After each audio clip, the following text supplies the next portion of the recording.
नमस्कार दोस्तों। राजस्थान जीके के इस शानदार एक्सप्लेनर में आपका स्वागत है। आज हम राजस्थान के कल्चरल कैलेंडर और प्रमुख महोत्सवों को याद करने की एक ऐसी स्मार्ट ट्रिक डिकोड करने वाले हैं जिसके बाद आपको रट्टा मारने की जरूरत नहीं पड़ेगी। एग्जाम्स में अक्सर ये डेट्स और लोकेशंस हमें बहुत कंफ्यूज करते हैं ना, लेकिन आज हम इस पूरे डेटा को हमेशा के लिए अपने दिमाग में सेट करने वाले हैं। तो चलिए सीधा काम की बात पर आते हैं। स्क्रीन पर जो आप ये बड़ी सी लिस्ट देख रहे हैं ना, इसे देखकर घबराना बिल्कुल नहीं है। यही हमारा आज का सोर्स मटेरियल है और हम इसे डीकोड करने वाले हैं। हम इस पूरे घने डेटा को बहुत ही आसान और छोटे छोटे हिस्सों में बांट देंगे। इस कैलेंडर को आसानी से याद रखने के लिए हमने इसे 4 स्मार्ट हिस्सों में बांट दिया है। पहला जनवरी से मार्च, दूसरा अप्रैल से अगस्त, तीसरा हिस्सा होगा हमारा लूनर स्पेशल यानी पंचांग आधारित, और चौथा अक्टूबर से दिसंबर। बस मौसम और महीनों के हिसाब से इसे याद रखना एकदम आसान हो जाएगा। तो चलिए सबसे पहले पार्ट 1 से शुरुआत करते हैं, जनवरी से मार्च। अपने माइंड मैप में इन पहले 3 महीनों को सेट कर लीजिए, जनवरी, फरवरी और मार्च। देखते हैं साल की शुरुआत में और सर्दियों के मौसम में कहां कहां रौनक होती है। अब देखिए, जनवरी में जयपुर एकदम तैयार रहता है जयपुर लिटरेचर फेस्टिवल के लिए।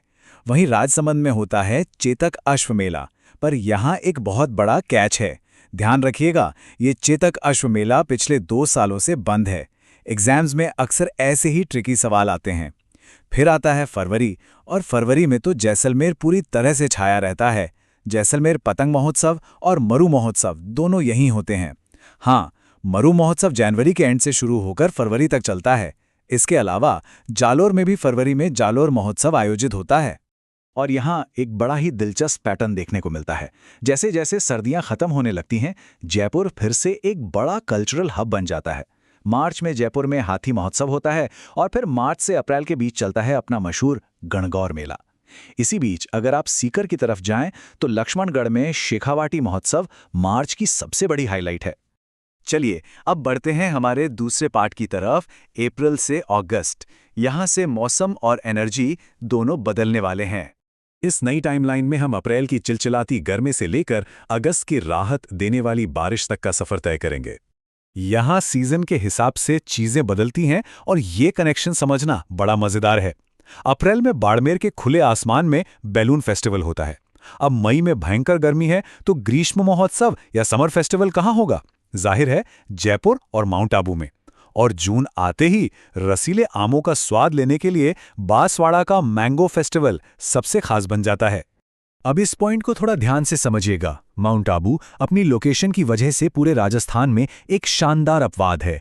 ये इकलौता हिल स्टेशन गर्मियों के चरम पर मई में ग्रीष्म महोत्सव भी होस्ट करता है और सर्दियों के चरम पर दिसंबर में शरद महोत्सव यानी विंटर फेस्टिवल भी है ना, एकदम यूनिक। अब आते हैं अगस्त पे। अगस्त की सबसे बड़ी हाईलाइट है जयपुर का तीज उत्सव। लेकिन यहाँ एक और चीज नोट करने वाली है, इसकी पारंपरिक तिथि है श्रावण शुक्ल तृतीया। और ये पारंपरिक तिथि ही हमें हमारे अगले और बहुत ही इंपॉर्टेंट सेक्शन की तरफ ले जाती है, और वो है हमारा तीसरा सेक्शन, पंचांग आधारित महोत्सव यानी हमारे लूनर स्पेशल। इंग्लिश कैलेंडर से हटकर अब हम पारंपरिक हिंदू कैलेंडर के श्रावण और भाद्रपद महीनों की बात करेंगे, जो मानसून का समय होता है। बेसिक्स तो आपको पता ही होंगे। शुक्ल पक्ष माने चांद के बढ़ने वाले दिन यानी उजला पखवाड़ा, और कृष्ण पक्ष यानी चांद के घटने वाले दिन या अंधेरा पखवाड़ा। तो यहाँ एग्जाम के नज़रिए से जो मेन पॉइंट याद रखना है वो ये है, हिंडोला महोत्सव पूरे श्रावण शुक्ल पक्ष के दौरान कृष्ण मंदिरों में मनाया जाता है, एकदम सिंपल। और दूसरी तरफ है कजली तीज मेला, जो सिर्फ और सिर्फ बूंदी शहर से जुड़ा है और ये भाद्रपद कृष्ण तृतीया को लगता है। इन दोनों पॉइंट्स को एकदम पक्का कर लीजिए। और इसी के साथ हम आ गए हैं अपने आखिरी पड़ाव पर, अक्टूबर से दिसंबर। अक्टूबर, नवंबर और दिसंबर। बस थोड़ा सा फोकस और बनाए रखिए, क्योंकि एग्जाम्स में इस टाइम फ्रेम से काफी स्कोरिंग सवाल आते हैं। आइए देखते हैं कि यहाँ कौन कौन से महोत्सव जुड़े हैं। अक्टूबर में हम राजस्थान के अलग अलग कोनों में चलते हैं। दौसा में अभानेरी महोत्सव, जोधपुर यानी मारवाड़ क्षेत्र में मारवाड़ महोत्सव और चित्तौड़गढ़ में मीरा महोत्सव। फिर नवंबर में अलवर का मत्स्य महोत्सव आता है, और हाँ, बूंदी का बूंदी महोत्सव ऐसा है जो नवंबर से शुरू होकर दिसंबर तक चलता रहता है। और फाइनली दिसंबर का महीना, ये बहुत ही एक्शन पैक्ड होता है, तो इसे एकदम रैपिड फायर की तरह दिमाग में फिट कर लीजिए। राजसमंद में कुंभलगढ़ फेस्टिवल, पाली में रणकपुर महोत्सव, माउंट आबू में शरद महोत्सव जिसके बारे में हम बात कर चुके हैं, और उदयपुर में शिल्प ग्राम महोत्सव। बस इन चारों लोकेशंस को दिसंबर के लिए लॉक कर दीजिए। अब तक जो सीखा है उसका एक छोटा सा टेस्ट, एक बहुत ही ट्रिकी सवाल।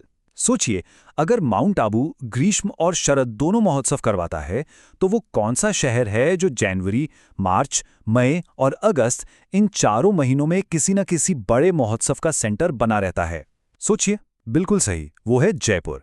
जनवरी में लिटरेचर, मार्च में हाथी और गणगौर, मई में ग्रीष्म और अगस्त में तीज।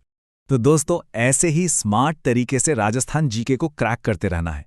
इस एक्सप्लेनर से आपको काफ़ी हेल्प मिली होगी। और हाँ, अपनी तैयारी को और मजबूत बनाने के लिए राजस्थान जीके के बेहतरीन कंटेंट के लिए SST by Lokesh YouTube logo के साथ वाले शॉर्ट वीडियो चैनल को लाइक, सब्सक्राइब, शेयर और कमेंट जरूर करें। चैनल के लोगो को स्क्रीन पर देख लीजिए और जुड़ जाइए। सीखते रहिए और एग्जाम्स में बेहतरीन परफॉर्म करते रहिए।